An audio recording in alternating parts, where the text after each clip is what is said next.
The majority of people that I know, and myself included, have started running to lose weight. We thought that it was like the best way to lose it.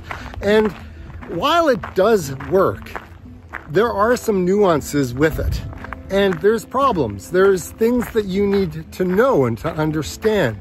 And one of the things that I have learned very quickly is there are a number of ways to lose weight, and there are a number of ways to run. Now, it may sound counterproductive. I mean, it may sound kind of strange where I say there's different ways to run, but there are. You can either run fast, you could run slow, you could run short, you could run far. It all depends on what you're training for, and we're all very different. Now, if you put yourself into that particular instance where you're going to start running to lose weight, well, that's fine, but you just have to understand that the faster you run, the hungrier you get. The slower you run, you don't get so hungry. I had to learn that the hard way.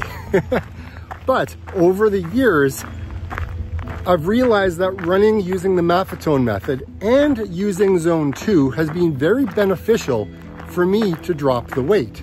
And right now I'm going through one of my experiments where I'm losing the weight that I've gained over the last year. And it is working and it's not working. And the reason I say that is because, like I said, there's two types of systems, running too fast or running nice and slow. And when you understand that each one uses different types of energy, then you'll understand why you're gaining weight. The first one is if you're running fast, if you're in your anaerobic zone, that's where you're using about 80% of your maximum heart rate. You're in that zone. You're burning a lot of carbohydrates. And as we burn through a lot of carbohydrates, what tends to happen for me anyways, is I get hungrier a lot sooner and I eat a lot more.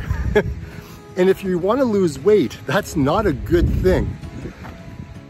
Now, if I switch into the mode of running slow, right? Heart rate training. If I'm in that Zone 2 Maffetone zone, right? 180 minus your age, that's the heart rate that you run at. Or you work out what your maximum heart rate is and you come up with all your different heart rate zones. Once you understand that and you run in that zone, you're basically burning your own fat as a fuel, as opposed to having to put more carbohydrates in, like gels and goos and things like that. And eating like a bowl of pasta and all of this other stuff, right? So in that Zone 2, you're burning your fat, you're also working at building your aerobic base. And as you build a strong aerobic base, you get faster over time using that same low heart rate. Now, it works, but there's problems with that as well, because I know a lot of people just give up, they quit. They're like, I just want to run, I don't want to have to walk. I get it, I understand, I'm there, I'm down with you on that, okay? Well, all I'm saying is there's different ways to lose the weight. Now, my big thing is when it comes to food, you have to watch what you eat. If you're putting in a lot of calories and a lot of junk food, it doesn't bode well to be able to lose weight. You're just gonna gain more weight. And the more carbohydrates I eat, the hungrier I am. But if I eat more fat, then it's not so bad. It works out that I'm not as hungry in the day and I do drop the weight. You just need to understand the balance between the two. And once you do, it's like a magic pill. It's like, yes, I finally understand. I got the secret code. Now I know what I got to do to be able to lose some weight. But that's not the end of it. It's not the end of it. Building a strong aerobic base is just one component of it, right? If you are over 40, you need to pay attention to your muscle loss. If you're over 50, again, you still need to pay attention. After 60, the same thing. We lose muscle as we get older. And the more muscle that we build, the more energy it uses, the more fat that it can burn.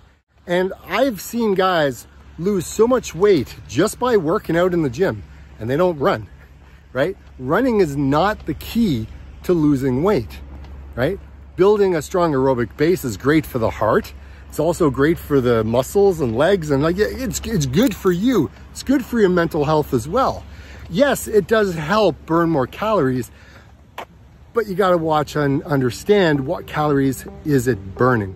Now, this also comes down to consistency.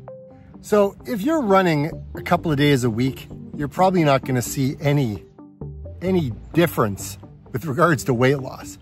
But what I can say is the more that you train, the more consistent you are at it, the longer you run, like I'm going to say like an hour and a half, it starts to put you into that calorie deficit, okay? Because typically an hour, again, all these apps are different. None of them are accurate really at the end of the day, but it kind of gives you an idea. If you put the information into Strava or whichever program you're using, you can see that maybe I lose, 800, 900 calories, right? But I can gain those calories back fairly quickly. It doesn't take long, okay? But if I go out for an hour and a half run, now I'm upwards to about 1,300 calories. Now again, may not be totally correct in how much I'm burning, but that is an indication I have run longer. I do understand what the feeling of hunger is. And I'll listen to what my body's telling me. My body says, okay, it's time to eat now. Okay, I'm gonna eat. I'm not gonna eat because it's 12 o'clock or I'm gonna eat because it's 8 o'clock in the morning, whatever it is, right? I'm gonna eat when my body tells me to eat. However, I have to pay attention to the type of exercise that I've been doing, because if I'm doing 800-meter repeats around a track, or if I'm out on a 5K fast tempo run, that's gonna be a different type of fueling. So you have to decouple the type of running that you're doing with your weight loss goals. And it can be hard to combine them, because one is if you're training to run a really fast 5K or a fast 10K or whatever it is, or you got time goals on the mind, but yet you also are trying to shed the weight at the same time, that's a little different. It's a little challenging. It can be done, but you have to think of it differently, because typically you'll see the chart as your energy expenditure goes up, like this graph shows, you'll see the fat starts to go down, but it doesn't always work for everybody. So understanding your body and understanding what you're trying to achieve, that is the number one thing that you need to pay attention to, because otherwise the weight's just not going to come off. Now, here are 3 ways that you can improve your chances of losing weight and keeping it off. The first one is being prepared. If I went out without any food with me and I hadn't eaten this place right here, yeah, it's all kind of blurred out right now, but I would end up going in there wanting to eat a pizza. Like seriously, like what is going on? So being prepared, eating good quality food before you enter the world. Like as soon as you walk outside that door, everything is going to be bombarded, okay? Everything is going to be coming at you a mile a minute.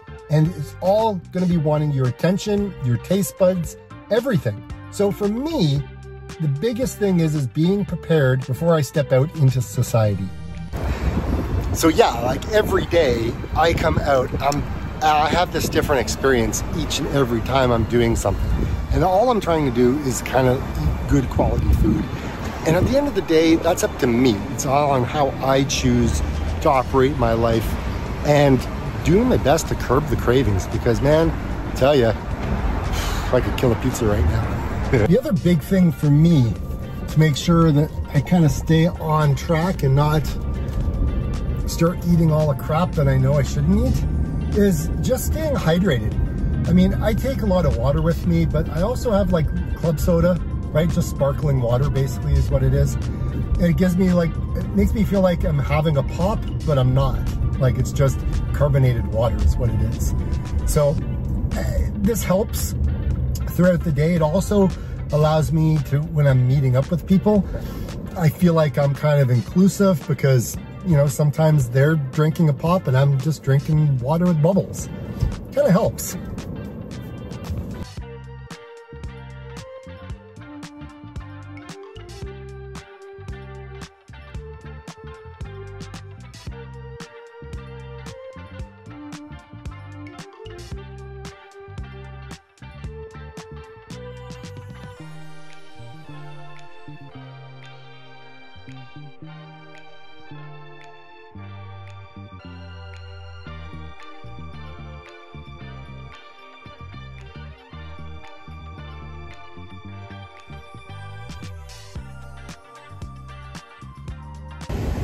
And the third one is really important because there's a lot of us out there that, you know, are vegan, and everyone is concerned about us getting enough protein in our diet.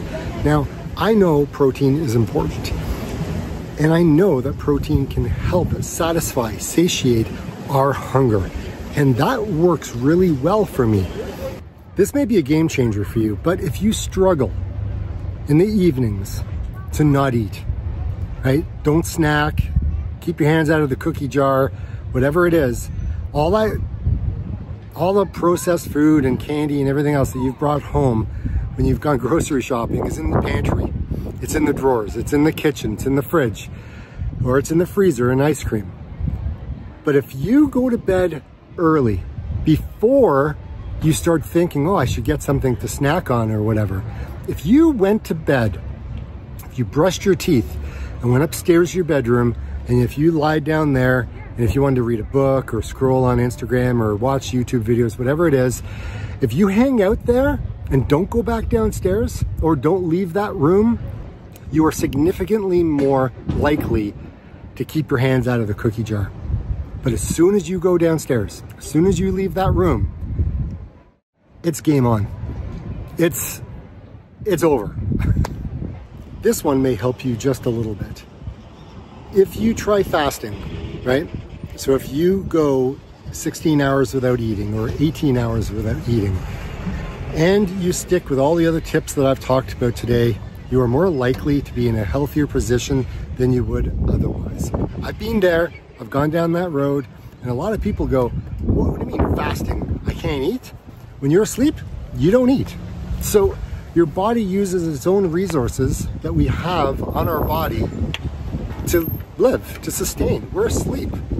So what's the difference, right? So if you don't eat breakfast until later on in the day, that's okay. Teach your body to burn fat as a fuel, and you will be so much more healthier, and a lot of your inflammation will disappear. I know this because it's happened to me.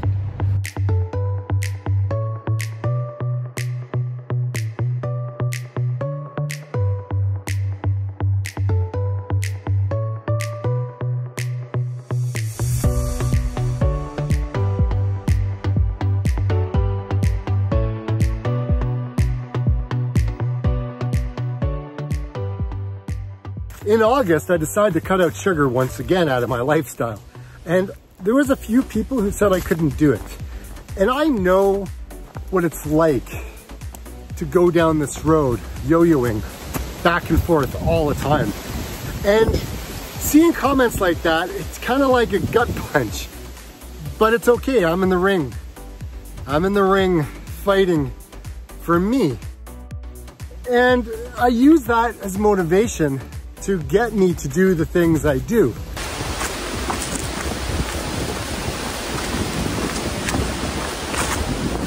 When I hit 40, something started to shift in me, and the realization that I couldn't continue to go down this road that I was on was pronounced in a way that I couldn't ignore. My whole entire body had so much inflammation. It was terrible. I didn't feel good. My joints hurt, my back hurt, my knees hurt, like everything just kind of hurt. My brain hurt more than anything else. Like, my mental health wasn't in the great place either. I was just overall, I was a mess. And I think this was like my wake-up call. It was like a midlife crisis type of thing when you think about it. So I started to implement some changes into my life. So I decided to walk, I decided to run. I wanted to lose weight, but I ended up losing more weight by walking than I did run. But I didn't want to walk all the time, so I was kind of like, I just want to do this running thing. I wonder if there's a way that I could lose weight at the same time. And then it kind of went through this cycle of like, you know, I can't always lose all the weight by running because it's just not going to happen. Because to be able to run, you need to fuel your body. And to fuel your body, you need to burn the calories. And it's kind of like this cycle that goes through my head. But once I discovered the two systems of anaerobic and aerobic based training, that's when things started to change. But what also started to change was how I thought about food, how I thought about what I was eating. And when I started to cut out all the junk food and I started to eat pretty much plant-based whole foods, that's like, you know, vegetarian at the time, I just cleaned everything up. And my ingredients or my food that I would eat is what some people use as ingredients in their food on the inside aisles of the grocery store. It's kind of interesting when you think about it. So going down this journey and trying to figure out, you know, how I could lose weight and looking at running as being the solution, it took me to some weird places, and it was hard to understand who was right, who was wrong. And really at the end of the day, I don't really care. I don't really care who's right or wrong. All I know is what works for me and what I do. And hopefully this video helps you figure out how to stop those cravings and how to adjust your lifestyle.